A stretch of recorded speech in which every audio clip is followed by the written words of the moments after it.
اچھا سر، یہ جو سوشل میڈیا پہ بڑی گردش کر رہی ہے، ایک افواہ ہی میں اسے کہوں گا کہ کورونا کی ویکسین لگوانے سے خون جمنا شروع ہو جاتا ہے، اس بارے میں آپ کیا کہیں گے؟ سر یہ بڑا اچھا کوشچن کیا اور آپ نے اچھا دیا، ہمیں موقع دیا یہ بات ہم ناظرین کو بتا سکیں کہ ایسی کوئی بات نہیں ہے، کیونکہ کورونا کی ویکسین، ہاں یہ کوئی بھی ویکسین کرنے سے آپ کے پلیٹلیٹ لیول کم ہو سکتے ہیں، جسے ہم کہتے ہیں تھرومبوسائٹوپینیا. اگر پلیٹلیٹ لیول کم ہوں تو اس میں ہلکا پھلکا بلڈ جمنے کے چانسز ہیں بہت کم، لیکن آپ جو کہ تھرومبوسائٹوپینیا جسے کہتے ہیں وہ 1 ملین میں سے 5 بندوں میں چانسز ہیں کہ یعنی کہ 10 لاکھ میں سے صرف 5 لوگوں میں 5 بندوں میں یہ ویکسین لگانے سے آپ کے پلیٹلیٹس لیول کم ہوتے ہیں، یہ بہت کم انسیڈنس ہے. اس کے علاوہ کئی دفعہ آپ کو ویسے بھی وائرل انفیکشن ہو تو ان میں آپ کا پلیٹلیٹ لیول کاؤنٹ نیچے آ سکتا ہے. اور جو ویکسینز ہیں، یہ ویکسین کا جو ایک سروے کیا گیا ہے باہر جو یورپ میں یوز کیا، انہوں نے 25 ملین بندوں میں ویکسین لگائی ہے، اور جن میں بلڈ جو کلاٹ ہوا ہے، بلڈ جمع ہے، وہ خالی 62 بندوں میں ہے. اور 62 بندوں میں جن میں ان میں انڈرلائنگ ایسی کنڈیشن تھی جن میں بلڈ کے جمنے کی ٹینڈنسی زیادہ تھی ان لوگوں یا رسک ان میں زیادہ تھا؟ ان میں رسک ویسے بھی زیادہ تھا. تو اگر ویسے بھی دیکھیں تو 25 ملین میں 62 کوئی خاص نمبر نہیں ہے، اسٹیٹسٹیکلی کوئی سگنیفیکنٹ نمبر نہیں، یہ ہے نہیں. تو ایسی یہ ہر بندہ اس کو سیفلی لے سکتا ہے، اس سے بلڈ کلاٹ ہونے کا کوئی ایویڈنس نہیں ہے سچ. اب ہم جائیں گے بریگیڈیئر وحید الزمان طارق کی طرف، جو ہمیں لاہور سے جوائن کر رہے ہیں. سر ایک اور کانسپیریسی تھیوری یا جس سازش یا افواہ گردش کر رہی ہے سوشل میڈیا کے اوپر، کچھ اسکول آف تھاٹ لوگوں کا، اسپیشلی پاکستان میں، چونکہ یہاں پر ہر دوسرا بندہ جو ہے وہ ارسطو ہے اور فلاسفر ہے، اس کا کہنا یہ ہے کہ جی یہ ایک بہت بڑی سازش تھی جو ویکسین بنی ہے، اور یہ کس طرح پاسبل ہے کہ 1 سال کے اندر اندر اتنی زیادہ ویکسینز بن گئی ہیں. تو آپ چونکہ پاکستان کے ممتاز ترین وائرالوجسٹ ہیں اور آپ کی ایک ایکسپرٹیز ہیں اس فیلڈ کے اندر، تو آپ ہمارے تھوڑے ناظرین کی گائیڈنس کیجیے گا، رہنمائی کیجیے گا کہ ویکسینز بننے کا پروسیس کیا ہوتا ہے، کس طرح بنائی جاتی ہیں، اور کیا وجہ ہے کہ ہم نے دیکھا کہ اتنے تھوڑے عرصے میں تقریباً لگ بھگ 13 ویکسینز اس وقت پوری دنیا میں رجسٹر ہو چکی ہیں جو عالمی ادارہ صحت کر چکا ہے. تو اس کے اوپر سر میں چاہوں گا کہ آپ ذرا عوام کو تھوڑی سی رہنمائی کیجیے گا. Over to you sir. بسم اللہ الرحمن الرحیم. Thank you very much. آپ نے مجھے موقع دیا ہے کہ میں اس بارے میں بات کر سکوں. جیسے کہ آپ نے فرمایا ہے کہ اس وقت لوگ بات کر رہے ہیں کانسپائریسی تھیوریز کی، کہ یہ ویکسین کیوں ڈیولپ ہوئی ہے اتنی جلدی، اور باقی ویکسین میں کیوں اتنے برس لگتے تھے. اب آپ یہ دیکھیں کہ جو ہم نے پچھلے 100 برس میں وائرالوجی کا نالج حاصل کیا ہے، اور ویکسین کا نالج ہمارا وہ 250 برس کا ہے، جب یہ پہلی ویکسین آئی تھی اسمال پاکس کے خلاف.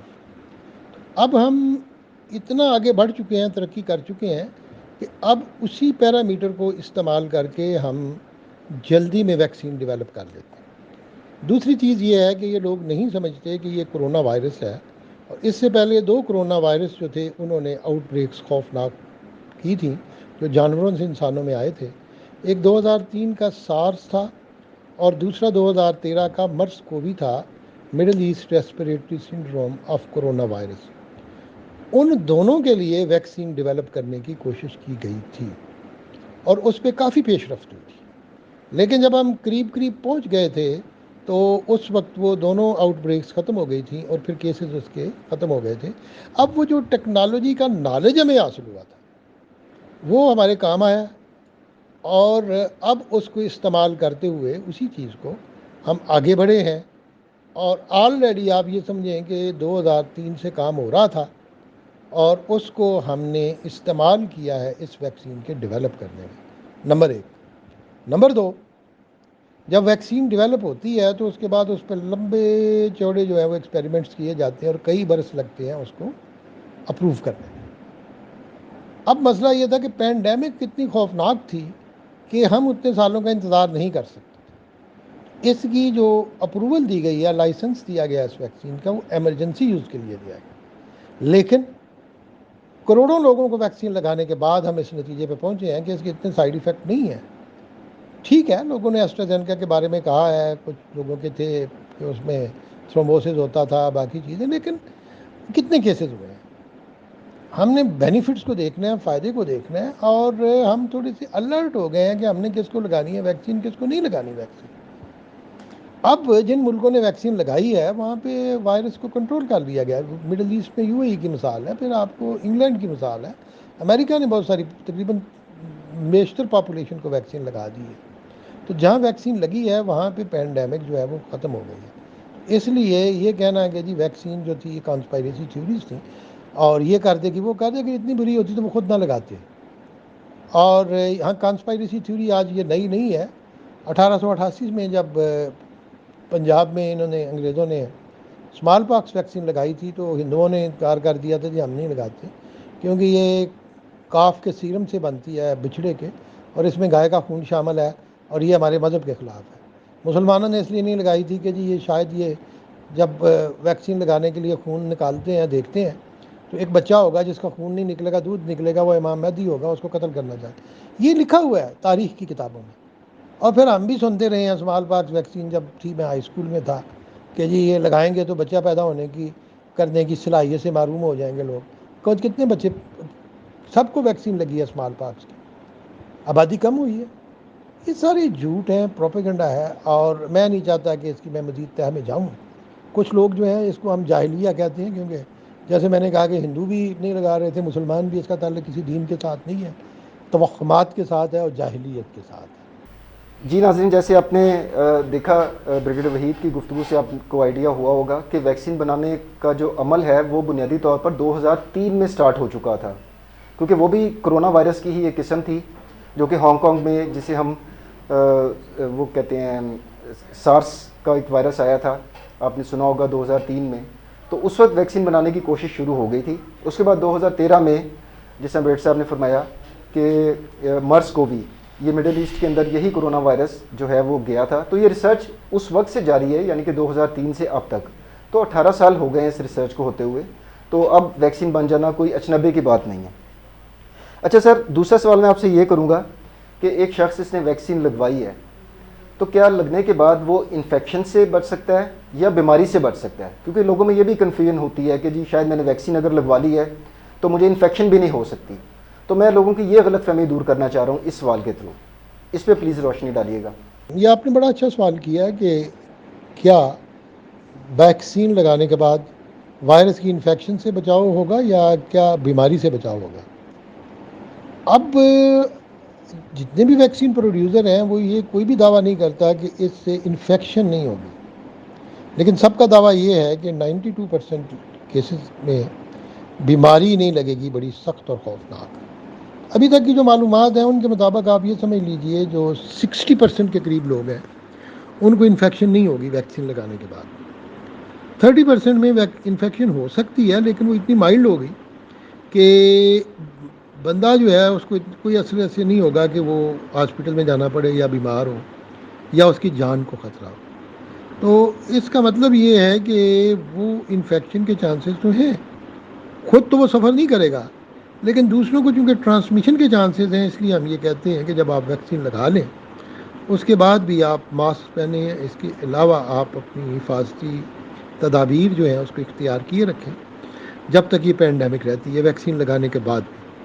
تو یہ ہے, اس میں انفیکشن ہونے کے چانسز ہو سکتے ہیں, ممکن ہے تھیوریٹیکلی, وہ بھی 1/3 میں, لیکن 2/3 میں نہیں ہوگا. لیکن جو 92% کے قریب لوگ ہیں ان میں یہ خوفناک مرض سے تحفظ ضرور حاصل ہو جائے گا. جی تھینک یو ویری مچ سر. اب میں ڈاکٹر شمائل کی طرف آتا ہوں. ڈاکٹر شمائل, ایک بلنٹ سا کوشچن ہے آپ سے. اوور آل آپ کرونا کی ویکسین کے اوپر عوام سے کیا کہنا چاہیں گے؟ دیکھیں, پہلی بات یہ کہ ابھی جس طرح آپ کی ڈسکشن ہو رہی تھی بریگیڈیئر صاحب نے بھی بڑا کلیئرلی بتایا کہ یہ سب سے زیادہ جو لوگوں میں تشویش پائی جاتی ہے کہ اتنی کم عرصے میں کیسے یہ سب کچھ ہو گیا, بیماری بھی آ گئی, ہمارے پاس اس کا سلوشن بھی آ گیا. تو ظاہری بات ہے جیسے انہوں نے بتایا اور آپ نے بھی بتایا کہ پہلے سے یہ اس پہ کام ہو رہا تھا. اب خوشائن بات یہ ہے کہ یہ اتنے کم عرصے میں نہ صرف ویکسینیشن بنی ہے لیکن وہ اس کا جو لے آؤٹ ہے, اب 2 ارب سے زیادہ لوگ ایز آف ٹوڈے لگ چکی ہے ویکسین اور لگاتار لگ رہی ہے. پاکستان کا جہاں تک تعلق ہے ہم تھوڑے سے لیٹ ضرور ہیں ویکسینیشن, ہم نے تھوڑا سا کہہ لیں ڈیلے آیا, لیکن اب ایک کہہ لیں کہ سٹانس ہمارا پازیٹیو جا رہا ہے اور بتدریج اب ہم 8 ملین سے زیادہ کے قریب لگا چکے ہیں اور آہستہ آہستہ ہم بڑھ رہے ہیں. ہمارا جو ٹارگٹ ہے آئی تھنک اس سال کے آخر تک وہ 5 سے 7 کروڑ کی طرف ہے. تو ظاہری بات ہے کہ ویکسینیشن کے جو ریزلٹس ہیں جو ساری دنیا کے اب سامنے آ رہے ہیں کیونکہ یہ 2 بلین سے زیادہ لگ چکی ہے وہ بڑے پازیٹیو ہیں. اور جو سائنسدان ہیں ساری دنیا کے اور جو ایکسپرٹس ہیں وائرولوجسٹ اور ایمونالوجسٹ ہیں ان سب کا یہ ماننا ہے کہ یہ رسپانس جو انہوں نے لیبارٹریز میں اور جو اپنے کلینکل ٹرائلز میں کیا تھا اس سے کئی گنا بہتر رزلٹس آ رہے ہیں. اور سب سے خوشائند بات ہے کہ نہ صرف اس سے جو سیویرٹی بھی کم ہو رہی ہے, بیماری بھی پھیلاؤ کم ہو رہا ہے, اور فردر ہم امید کر رہے ہیں کہ اس کے جو یعنی کہ جو ویریشنز کے جو اپرچونٹی وہ بھی کم ہو جائے گی. اچھا ڈاکٹر شمائل, آپ چونکہ سی او بھی ہیں مریم میموریل ہاسپٹل کے اور اپنا ایک پرائیویٹ ہاسپٹل رن کر رہے ہیں, پبلک سیکٹر کے یا جو سرکاری ہسپتال ہیں اس میں تو گورنمنٹ نے اپنی پریکاشنز لی ہوئی ہیں کافی حد تک, تو پرائیویٹ ہسپتالوں کے حوالے سے بات کرنا چاہوں گا کہ آپ کیا سجیسٹ کرتے ہیں کہ پرائیویٹ ہاسپٹلس کس طرح اپنا رول پلے کر سکتے ہیں کہ کرونا کے انفیکشن کو منیمائز کیا جا سکے؟ دیکھیں, پہلے دن سے حکومت کا زیادہ فوکس پبلک سیکٹر کی طرف اور رسپانس کی طرف رہا ہے. پرائیویٹ سیکٹر کو اس طریقے سے وہ لے کے نہیں چلے ایز اپنی ڈپلائمنٹ میں اور اپنی رسپانس میں. لیبارٹریز کی حد تک ہم نے دیکھا کہ شروع میں لیبارٹریز کا ڈیفینیٹلی ایک بہت بڑا رول رہا, لیکن جو پرائیویٹ ہاسپٹلز ہیں اس کو اس طریقے سے انوالو نہیں کیا. اب اس موقع پہ آ کر جہاں پر ابھی بہتر سچویشن ہے, آئی تھنک کہ حکومت یہ کر سکتی ہے کہ ہاسپٹلس کو ان کے جو سٹاف ہیں ان کو ٹرین کریں, جس طرح ڈینگی میں کیا تھا, نہ صرف ٹرین کریں, ان کو رسپانس یعنی کیسے انہوں نے ڈیل کرنا ہے. دیکھیں, حکومت نے NCOC نے پہلے آؤٹ لائن تو دی کہ جی کس نے کیا کرنا ہے, لیکن ان کو انوالو کرنا اسٹیک ہولڈرز کو بڑا ضروری ہے. اور پھر ویکسینیشن سینٹرز, جہاں ابھی 1700 کے قریب اس وقت ویکسینیشن سینٹرز ہیں پورے ملک میں, ان کو مزید اضافہ کیا جائے, اور پھر جو ڈائگنوسٹکس کا جو سسٹم ہے وہ اس میں اضافہ کیا جائے. ایک عجیب سی بات ہے کہ نارمل حالات کے جو ٹیسٹ ہیں وہ تو سب ہو رہے ہیں, لیکن ان ٹیسٹ اور ان کی جو چیزیں ہیں ان کے لیے لائسنس پہلے لینا پڑتا ہے, پھر حکومت اجازت دیتی ہے کہ پرائیویٹ سیکٹر جو ہے وہ اپنا رول ادا کر سکے. ٹھیک ہے, یہاں پر وقت ہوا ایک چھوٹے سے وقفے کا, let's take a short break.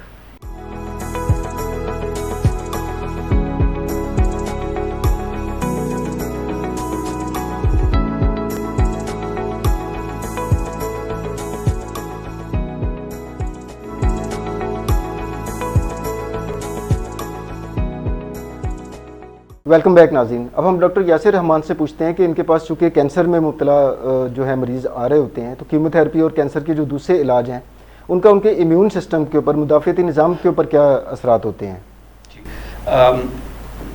اس میں ایک جو چیز جو دیکھی گئی ہے عام طور سے کہ کینسر جو ہے تو ان لوگوں میں زیادہ پایا جاتا ہے جو ایکسٹریمز آف ایجز ہیں, آیا بہت ینگ یا بہت جو بوڑھے ہوتے ہیں. اس میں ایک جو نیچرل عمل ہے وہ یہ ہے کہ بوڑھے لوگوں کا جو ہے تو قوت مدافعت ویسے بھی وقت کے ساتھ جو ہے تو کمزور ہونا شروع ہو جاتا ہے. اس میں پھر اسپیشلی اگر کوئی کینسر کا patient who, cancer in it self جو ہے تو اس کو افیکٹ کرتا ہے. پھر کیموتھراپی جو کہ ایک دی جاتی ہے وہ جو ہے اس سے بھی قوت مدافعت اس لیے کم ہوتی ہے کیونکہ کیموتھراپی جو ہے زیادہ ہماری باڈی میں جو ریپڈلی ڈیوائڈنگ سیلز ہوتے ہیں جیسے کہ کینسر کے سیلز ہیں, اس کے علاوہ جو ہمارے بون میرو میں جو سیلز بن رہے ہوتے ہیں اسپیشلی جو وائٹ بلڈ سیلز جو کہ ہماری قوت مدافعت بناتے ہیں وہ بھی افیکٹ ہوتے ہیں. تو اس میں ڈیفینیٹلی جو پیشنٹس ہمارے کینسر کے اور جو اسپیشلی کیموتھراپی پہ ہوتے ہیں ان کا جو ہے تو قوت مدافعت کم ہوتی ہے کمپیئر ٹو نارمل جو لوگ ہوتے ہیں. تو دوسرے الفاظ میں یہ مطلب لوں کہ جو کینسر میں مبتلا لوگ ہیں ان کو تو لازمی کورونا کی ویکسین کروانی چاہیے. جی جی بالکل, یہی ہم جو ہے یہی ہمارا میسج ہے کہ نہ صرف کینسر کے پیشنٹس کے لیے بلکہ ان کے ارد گرد جو ہیلدی لوگ ہیں ان کے لیے بھی, کیونکہ زیادہ چانس تو یہ ہوگا کہ اگر آپ ان کے ارد گرد لوگ بیمار نہیں ہوں گے تو وہ بھی سیف ہوں گے. بالکل. تو ڈاکٹر یاسر, آپ کے کوئی کینسر کے ایسے پیشنٹس جن میں کرونا ہوا ہو تو کچھ آؤٹ کم شیئر کریں گے کہ ان کا کیا ہوا ان مریضوں کا؟ ایز اے ڈاکٹر دیکھیں, میرا تو پہلا جو ہمیشہ سے ایک گول رہا ہے وہ یہ ہے کہ prevention is better than cure. تو ہمارا اور یہاں پر جو مین چیز ہمارے جیسے ہم پاکستان میں جو ہمارے جو وسائل ہیں اس میں سب سے امپورٹنٹ چیز ہے انفارمیشن, جو کہ ہمیں ایک آگاہی دی جائے. تو اسی طرح ہم نے جو پیشنٹس ہیں بھلے وہ کینسر کے پیشنٹس ہیں جس کی بھی, ہم انہیں بتاتے ہیں کہ بھائی اگر آپ کو کوئی ایسی علامات ہوں جیسے بخار ہے یا کھانسی ہوتی ہے یا جسم میں درد ہوتا ہے یا کوئی اور چیز, تو اس کے لیے جو ہے تو آپ نے فوراً جو ہے تو اپنے ڈاکٹر سے رجوع کرنا ہے. اس میں ظاہری بات ہے ایک جو چیز میں نے نوٹ کی ہے اپنے پیشنٹس میں, زیادہ جو وہ تھا جس میں میرے جو پھیپڑے کے کینسر والے پیشنٹس اور زیادہ جن کا بلڈ کینسرز تھے ان میں تھوڑا جو ہے میں نے یہ کووڈ کا زیادہ رجحان دیکھا. لیکن اگین اس میں جو مین چیز ہے وہ یہی ہے کہ آگاہی, اور اگر جس طرح اگر کوئی کہتا تھا ہم ان کو ٹیسٹ کرتے تھے.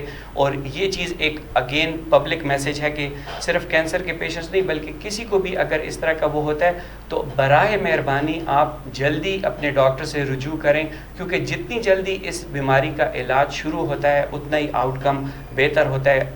بدقسمتی سے میرے کچھ پیشنٹس جو ہے تو ان کی پیچھے کینسر بھی تھا, پھر آگے یہ بیماری بھی, تو دے ended up in the I C you. لیکن شکر الحمدللہ معروف میں ایک ایکسیلنٹ ٹیم ہے ہماری پلمونالوجسٹ کی, آئی انٹینسوسٹ کی, تو دے ریکورڈ. لیکن ظاہری بات ہے دے سفرڈ, تو یہ ایک چیز ہے. اچھا اب یہ سوال ڈاکٹر سلام سے کرتے ہیں کہ سر جو ہارٹ کے پیشنٹس ہوتے ہیں, کرونا آنے سے پہلے کی بھی بات کر رہا ہوں کہ ان میں ریکمینڈ یہ کیا جاتا تھا کہ اسپیشلی جو 60 سال سے زیادہ عمر کے افراد ہیں وہ ہر سال, کیونکہ وائرس چینج ہوتا ہے تو انفلوئنزا کی ویکسین بھی بہتر ہے کہ کروا لیا کریں, ادروائز وہ ان کے لیے خطرہ ثابت ہو سکتا ہے. تو کووڈ کے سینیریو میں ہارٹ پیشنٹ میں کرونا کی ویکسین لگوانا کتنا ضروری ہے؟ سر میں سب سے پہلے آپ کو بتانا چاہتا ہوں کہ کارڈیالوجی میں نا ایک سب سے بڑا گروپ ہے کنجسٹیو ہارٹ فیلئر کا. ایسے لوگ جن کو ہارٹ اٹیک ہوتا ہے اور جن کا دل کمزور ہو جاتا ہے, کہتے ہیں دل جی 20% کام کر رہا ہے, 30% کام کر رہا ہے, 35% کام کر رہا ہے, تو ایسے لوگوں کو ریکرنٹ چیسٹ انفیکشنز ہوتے ہیں. اور ایک بندہ ایسا کہ جس کا ہارٹ فیلئر ہے, اگر اس کو بھی چیسٹ انفیکشن ہو رہا ہو, اور ایک ایسا بندہ کہ جس کو ہارٹ فیلئر نہیں ہے اس کو بھی چیسٹ انفیکشن ہو رہا ہو, سمپل نمونیا کیوں نہ ہو رہا ہو, تو ایسا مریض کہ جس کا ہارٹ کمزور ہے اس میں آؤٹ کمز بہت برے ہوتے ہیں. تو لہٰذا اسی وجہ سے ہوتا ہے کہ ایسے پیشنٹ کے جو ہارٹ فیلئر کے پیشنٹ ہیں, جو اسٹیبل انجائنا کے مریض ہیں, ان میں تھا کہ انفلوئنزا ویکسین لازمی لگوائیں. اور ایسے لوگ امیونو کمپرومائز بھی ہوتے ہیں کسی حد تک. تو کووڈ بھی کیونکہ ایک قسم کا نمونیا ہے, تو کووڈ والے مریضوں کو تو جو ایسے پیشنٹ جو ہارٹ کے پیشنٹ ہوں, ہارٹ فیلئر کے پیشنٹ اسپیشلی, یا انجائنا کے مریض بھی ہوں اسٹیبل انجائنا کے, ان کو کووڈ کی ویکسین لازمی لگانی چاہیے. کیونکہ ایسے مریضوں کو جن کا ایجیکشن فریکشن کم ہے, جن کا ہارٹ فیلئر ہے, اگر ان کو کووڈ ہوگا تو ان میں آؤٹ کم بہت برے ہوں گے. لہٰذا ان کے لیے بہت مسٹ ہے کہ کووڈ کی ویکسینیشن مسٹ کروائیں. اور ہارٹ کا ہر مریض کووڈ کی ویکسینیشن لے سکتا ہے, اس پہ کسی قسم کا کوئی ممانعت نہیں, کوئی دوسری بات ہی نہیں اس میں.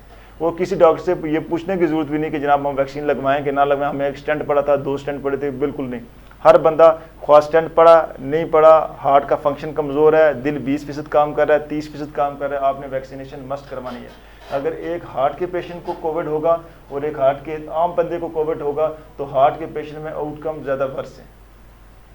ڈاکٹر شمائل, میرا کچھ ایسے لوگوں سے واسطہ ہوا جنہوں نے ویکسینیشن کروائی ہوئی تھی اور انہوں نے جتنی حفاظتی تدابیر ہیں انہوں نے شاید یہ اس کا مطلب لیا کہ ویکسینیشن ہو گئی تو اب ہمیں کوئی خطرہ نہیں ہے, اور جو حفاظتی تدابیر ہیں ان کو بالکل ہی انہوں نے رد کر دیا. اس بارے میں آپ کیا کہیں گے؟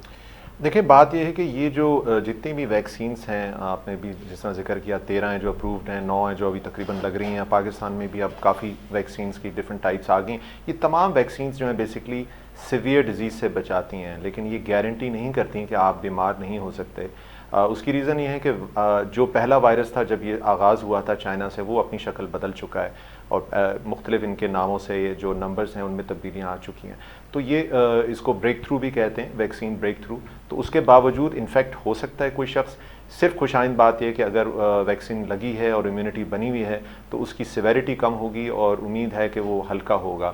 لیکن حفاظتی تدابیر اس وقت تک نہیں چھوڑنی چاہیے جب تک کہ پوری قوم یا اس علاقے میں جہاں پر ہم رہتے ہیں وہاں پر ہرڈ امیونٹی کا جو کانسیپٹ ہے کہ زیادہ سے زیادہ لوگ جو ہیں وہ نہ ہو جائیں اور وہاں تقریباً نیگلیجبل ہو جائے. آلدو آج کل میں جیسے اب 3% سے کم ہو گئی ہے پازیٹیو ریشو, یہ اور بھی کم ہو جائے تو اس وقت آپ حفاظتی تدابیر چھوڑ سکتے ہیں. فی الحال حفاظتی تدابیر بجائے اس کے کہ آپ چھوڑیں, آپ انفیکٹ ہو سکتے ہیں تو اپنی انفیکشن کو بچنے کے لیے ڈسپائٹ کہ آپ کو ویکسین لگی ہے آپ اپنی حفاظتی تدابیر کو ڈیفینیٹلی جاری رکھیں.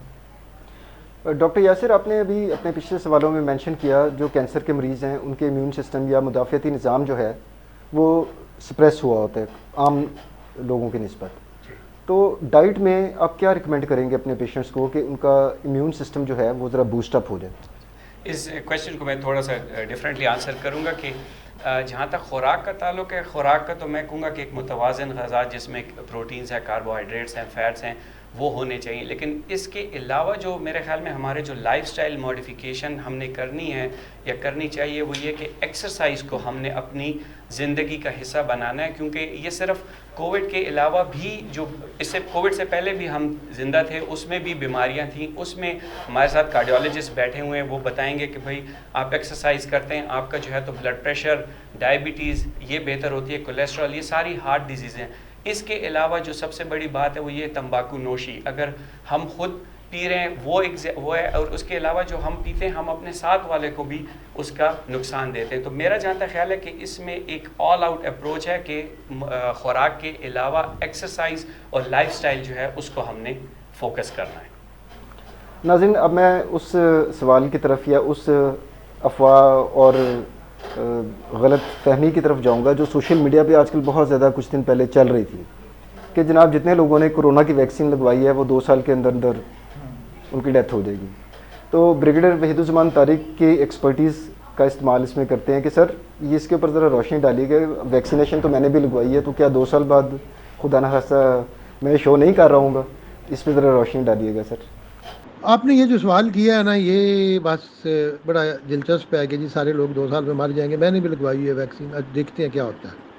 بات یہ ہے کہ انہوں نے الزام لگایا اس بیچارے شریف آدمی کے جس کا نام ہے لک مونٹیگنیئر. یہ پروفیسر ہیں، اور جب میں ان کو ملا ہوں تو وہ ادھر پیرس میں تھے، پیرس میں انسٹیٹیوٹ پاسچر میں تھے. انہوں نے ایڈز کا وائرس دریافت کیا تھا. اس وقت بھی ان کے ساتھ کافی یاد کر دیا تھا اسے رابرٹ گیلو نے. اس نے اپنے نام پہ مر دیا تھا کیونکہ ان کو انگلش نہیں آتی اس کو، لک مونٹیگنیئر کو، اور فرینچ میں وہ انہوں نے جو مضمون لکھا ہے زیادہ لوگوں نے نہیں پڑھا تھا، لیکن وہ سیٹل ہوا ہے نیشنل جیوگرافکس پہ، تو بڑا کچھ آیا تھا ان کے بارے میں. لیکن جہاں تک ان کا تعلق ہے، انہوں نے یہ بات نہیں کی، انہوں نے قطعاً نہیں کہا کہ 2 سال میں مریں گے. یہ جو فرینچ میں انہوں نے بیان دیا تھا کہ انہوں نے یہ کہا تھا کہ اگر آپ پوری دنیا کو ویکسین لگائیں گے تو اس سے یہ ممکن ہے کہ کوئی نئی اسٹرین ڈیولپ ہو جائے جو ٹیک اوور کر لے، جس پہ ویکسین اثر انداز نہ ہو. اور ان کی اس بات سے بھی اختلاف کیا ہے باقی وائرالوجسٹوں نے. تو انہوں نے ایک اپنی رائے دی تھی اور اس پہ وہ ریسرچ کر رہے ہیں، لیکن یہ قطعاً خدا گواہ ہے کہ 2 سال والی بات انہوں نے نہیں کی، اور یہ جھوٹی خبر ہے اور فیک نیوز ہے. جہاں تک لیک مونٹیگنیئر کا تعلق ہے، اب ان کی عمر بھی کافی ہو گئی ہے، کیونکہ انہوں نے جب وائرس دریافت کیا تھا ایڈز کا تو غالباً یہ 1984 کی بات ہے. تو میں بھی جب ان کو ملا تھا تو اس وقت بھی خیر وہ ادھیڑ عمر میں تھے، 60 70، اب کافی وہ بوڑھے بھی ہیں. تو ان سے یہ جو کچھ لوگوں نے منسوب کیا ہے اس میں کوئی حقیقت نہیں ہے. میں آپ کو یقین دلاتا ہوں کہ اس ویکسین کی وجہ سے 2 سال کے اندر نہیں مرے گا کوئی، اور یہ ویکسین پروٹیکٹ کرے گی. یہ ایک افواہ پھیلائی ہے، اور میں یہی کہوں گا یہ ہوائی کسی دشمن نے اڑائی ہوگی. جی ناظرین، جس آپ نے بریڈ صاحب کی گفتگو سنی کہ جس سائنسدان سے، فرانسیسی سائنسدان لیک مونٹیگنیئر سے اسے منسوب کیا جا رہا ہے کہ انہوں نے یہ کہا ہے کہ جس کو ویکسین کورونا کے لگے گی وہ 2 سال کے اندر اندر مر جائے گا، تو انہوں نے اس کی سختی سے تردید کی ہے کہ ایسی کوئی بات نہیں ہے. بریگیڈیئر صاحب 1984 میں ان سے ملاقات بھی ہوئی جس وقت انہوں نے ایڈز وائرس ڈسکور کیا، تو 84 میں وہ اپنی 60s میں تھے. تو ہم اندازہ لگا سکتے ہیں کہ ایک شخص جو 1984 میں 60 سال کے لگ بھگ ہوگا تو اب وہ 90+ ہی ہوگا، تو وہ ریسرچ کرنے کی پوزیشن میں نہیں ہے. تو ان کے نام سے جو لیک مونٹیگنیئر کے نام سے جو بھی افواہ گردش کر رہی ہے کہ اس نے یہ کہا ہے کہ کورونا کی ویکسین لگنے سے 2 سال کے اندر اندر لوگ فوت ہو جائیں گے، یہ ٹوٹل بے بنیاد اور جھوٹی خبر ہے. لہٰذا تسلی رکھیں اور ویکسینیشن کروائیں. آخر میں ویکسینیشن پہ بھی کافی بات ہوگی، امیون سسٹم ہم نے ڈسکس کیا، ہم نے ہارٹ کے پیشنٹ، کینسر کے پیشنٹس پہ بات کی. اب تھوڑا سا میں پروگرام کا جو رخ ہے تھوڑا سا بدلتا ہوں کہ اس وقت جو گورنمنٹ کی جو ایفرٹس ہیں نو ڈاؤٹ کہ اپریشیبل ہیں کہ گورنمنٹ پوری ایفرٹ کر رہی ہے اپنے محدود وسائل کے باوجود. جو ہماری یہاں پر لاک ڈاؤن کی پالیسی ہے اس میں ڈاکٹر شمائل اس میں کوئی سجیشنز ہم دے سکتے ہیں گورنمنٹ کو، کوئی تجاویز؟ دیکھیں، لاک ڈاؤن جو ہے وہ ایک آخری حربہ ہوتا ہے جب یہ پھیلاؤ تیزی سے پھیلتا ہے، جس کا بھی ہم نے 3rd ویو میں دیکھا. اور ہم امید تو کرتے ہیں کہ اب جیسے یہ اب سچویشن کنٹرول میں آگے ہمیں نہیں فیس کرنا پڑے گا. لاک ڈاؤن کو کامیاب بنانے کا طریقہ صرف اس صورت میں ہوتا ہے کہ جب آپ اس علاقے میں جہاں پر یہ ایکٹیو لوگ ہوں ان کو آئسولیٹ کر سکیں، یعنی کہ آپ ٹیسٹ، ٹریس اور اس کے بعد آئسولیشن. تو یہ اگر عمل جو ہے رہے تو اس میں پھر آئیڈینٹیفائی کر سکتے ہیں، اس کے پھیلاؤ کو روک سکتے ہیں. اور دوسرا جو انٹرنیشنل ٹریول ہے، پاکستان میں لوگ آ رہے ہیں یا جا رہے ہیں، ان کے اوپر نظر رکھی جائے اور اس پہ کنٹرول کیا جائے. تو اگر یہ کنٹرولز اچھے ہوں تو امید ہے کہ ہمیں شاید جیسے مائکرو لاک ڈاؤنز تھے یا اس قسم کی چیزیں تھیں تو ہم ان کو آئسولیٹ کرنے میں اگر کامیاب ہوتے ہیں ٹیکنالوجی کی مدد سے تو شاید ہمیں مزید لاک ڈاؤنز کا سامنا نہ کرنا پڑے. اس میں ڈاکٹر شمائل یہ جو ٹائمنگز کو ریسٹرکٹ کیا گیا ہے، جی، میری ایک ذاتی رائے ہے، آپ لوگ ایکسپرٹس بیٹھے ہیں، کہ جب ہم ٹائمنگ ریسٹرکٹ کر دیتے ہیں مارکیٹس کی جی تو باقی دنوں میں جس نے زیادہ کسی رش ضروری کام جانا ہے تو وہ تو ہم انکریج نہیں کر رہے کہ سوشل ڈسٹینسنگ لوگ مینٹین نہ کریں, رش زیادہ ہو بالکل. سڑکوں اگر کے اوپر. کم ٹائم کے اندر زیادہ لوگ ایک ہی جگہ پہ ہجوم ہوگا تو وہ مسائل بڑھیں گے. اور انٹرنیشنلی جن ملکوں نے بڑی کامیابی سے جو لاک ڈاؤن کی یہ مختلف ٹیکنالوجی کی مدد سے کیا, وہاں انہوں نے یہی کیا کہ انہوں نے ٹائمنگز دیں کہ اگر کسی علاقے میں لوگ آنے ہیں تو لمیٹڈ ٹائم کے اندر لمیٹڈ لوگ وہاں پر آئیں تاکہ وہ کام جو ہے وہ پھیل جائے. اور مقصد بھی یہی ہے کہ آپ نے اس کو پھیلانا ہے تاکہ زیادہ کنفائنڈ اسپیس کے اندر اگر لوگ ہوں گے تو اس میں زیادہ چانسز ہیں کہ جو کیا ایکسچینج ہے, اسپریڈ ہے, وہ بڑھ جائے. تو ڈیفینیٹلی ایسی یعنی کہ جو ہیں تجاویز حکومت کو فالو کرنی چاہیے جس میں ہم ٹائمنگ کے ذریعے, اسپریڈ آؤٹ کے ذریعے اور ٹیکنالوجی کی مدد سے جو ہیں اپنے کاموں کو بھی نہ روکیں اور لوگوں کے اوپر بھی دقت نہ ہو اور اس کے پھیلاؤ کو بھی ہم کنٹرول کرنے میں کامیاب ہو سکیں. جیسے ہمارا 5 days a week ہوتا ہے تو میں کہتا ہوں کہ 5 days a week نہیں بلکہ 7 days a week ہمارے 7 days پہ کام ہونا چاہیے. اب جس بندے کو پتا ہوتا ہے یار مارکیٹ ہفتے میں 2 دن بند رہے گی, وہ تو 5 دن میں جاتے ہیں, ہجوم ہو جاتا ہے. جس نے ضروری کام کے لیے جانا ہے اس نے جانا ہی جانا ہے. اب آپ کے بینکس ہیں جو چیزیں ہیں وہ آپ میں تو کہتا ہوں 24 گھنٹے کھلے ہونے چاہیے یا کم از کم رات 10-12 بجے تک کھلی ہونی چاہیے تاکہ لوگ آہستہ آہستہ اسپریڈ ہو کے جائیں. جب آپ کو ہوتا ہے کہ اسپیسیفک ٹائم میں ہے یہ اسپیسیفک ڈیز ہے تو رش بڑھ جائے گا, اسپریڈ زیادہ ہو جائے گا اس کا. بالکل ایسے ہی ہے. ابھی آپ کے سامنے ویکسینیشن سینٹرز بھی جیسے ہی حکومت نے ٹائم بڑھایا تو اب آپ دیکھیں کہ وہ رش کم ہے. جب شروع میں ٹائمنگ صرف دوپہر 2 بجے تک تھا تو بہت زیادہ رش ہوتا تھا. تو یہی فلاسفی ہر جگہ پہ. ویسے ابھی سر اسکولس بھی کھل گئے ہیں اور مارننگ میں دیکھیں جاب پہ جانے والے لوگوں کا رش ہوتا ہے سڑک کے اوپر, اسکولس کی ٹریفک ہوتی ہے. اگر اس کو یہ جو مارکیٹس کا ٹائم ہے اس کو ہم 2 بجے لے جائیں اور رات کو 12-1 بجے تک ان کو الاؤ کر دیں تو مارننگ ٹائم آپ کا اسپیئر ہو گیا, رش ختم ہو گیا, لوگوں کو پتا ہے کہ شاپنگ کے لیے نہیں جایا جا سکتا. دوسری بات یہ ڈاکٹر صاحب کہ اس میں کلوز اسپیس کے اندر زیادہ چانسز ہیں. جو اوپن اسپیس ہے وہاں پر اگر میں اکیلا سڑک پہ جا رہا ہوں اور میں نے ماسک پہنا ہے تو اس سے کوئی فرق نہیں پڑتا. اصل مسئلہ ہے جب میں لوگوں کی ہجوم کے اندر ہوں تب میرا ماسک پہننا زیادہ اہم ہے. مارکیٹس کا ٹائم زیادہ کیا جائے اور زیادہ دن رکھے جائیں ان کے. جی بالکل 5 days a week نہ 7 days a week رکھیں آپ اوپن کر دیں بالکل تاکہ لوگ اپنے فری ٹائم میں شاپنگ کے لیے نکل جائیں اور وہاں پر رش نہ بنے. ابھی عید آئے گی پھر رش ہو جائے گا, لوگوں کو پتا ہے جی 5 دن. اور سر سعودی عربیہ نے اس عید الفطر سے پہلے یہی کیا ہے, 24 آورز انہوں نے شاپنگ مالز کھول دیے تاکہ لوگوں کا رش نہ بنے وہاں پر. چلیں امید کرتے ہیں کہ گورنمنٹ بھی شاید اپنے ماہرین ہیں ان کے تو یہ سجیشن یا تجویز شاید گورنمنٹ بھی اس کے اوپر عمل کریں. آخر میں ناظرین پروگرام کلوز کرنے سے پہلے میں صرف ویکسینیشن کا اسٹیٹس آپ کو بتاتا چلوں کہ اس وقت پوری دنیا میں 2.1 بلین یعنی کہ 2 ارب اور 10 کروڑ لوگ ویکسینیٹ ہو چکے ہیں, اور جو پوری طرح سے ویکسینیٹ ہو چکے ہیں یعنی کہ جنہوں نے 2 ڈوزز لگوا لی ہیں وہ 458 ملین یعنی کہ 6% جو پاپولیشن ہے دنیا کی وہ ویکسینیٹ ہو چکی ہے کمپلیٹلی.